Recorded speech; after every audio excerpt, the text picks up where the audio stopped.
Ya, masih seputar Danantara, pemirsa. Manajemen Bursa Efek Indonesia menyambut baik kehadiran Danantara yang diharapkan dapat memberikan kontribusi positif terhadap pasar modal Indonesia.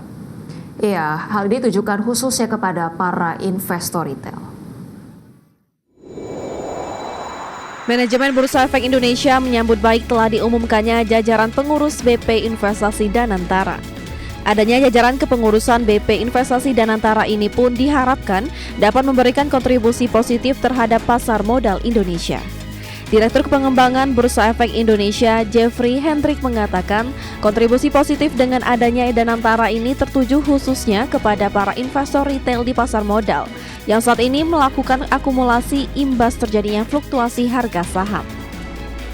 Tetapi kita sama-sama meyakini kalau keberadaan Danantara itu diharapkan dapat memberikan kontribusi positif terhadap pasar modal Indonesia, khususnya kepada investor, khususnya investor retail yang hari-hari ini melakukan akumulasi dengan keyakinan kalau fundamental dari saham-saham yang mereka beli itu masih baik dan solid.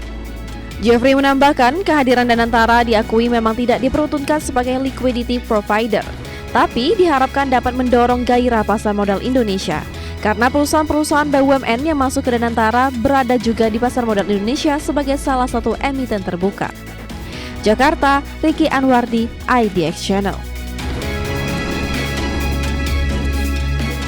Ya, kita tahu kemarin sudah di-reveal begitu ya nama-nama dari kepengurusan Danantara Indonesia. Ya, banyak nama-nama besar, nama-nama familiar, bahkan ada mantan Perdana Menteri Thailand gitu ya. Ini salah satunya menjadi salah satu orang dari dream teamnya Danantara. Tapi again, di balik nama-nama besar itu yang diharapkan oleh masyarakat atau publik adalah bagaimana Danantara bisa bekerja dengan optimal untuk tadi mencapai target yang telah ditetapkan, karena returnnya juga cukup tinggi untuk kemudian berhasil investasi di berbagai proyek strategis. Iya, betul. Apalagi Danantara ini digadang-gadang salah satu yang akan menggenjot ataupun mendukung perekonomian ke 8% begitu ya. Kita nantikan bukan hanya nama-namanya saja yang memang sebetulnya memberikan sentimen cukup positif begitu ya di kalangan masyarakat.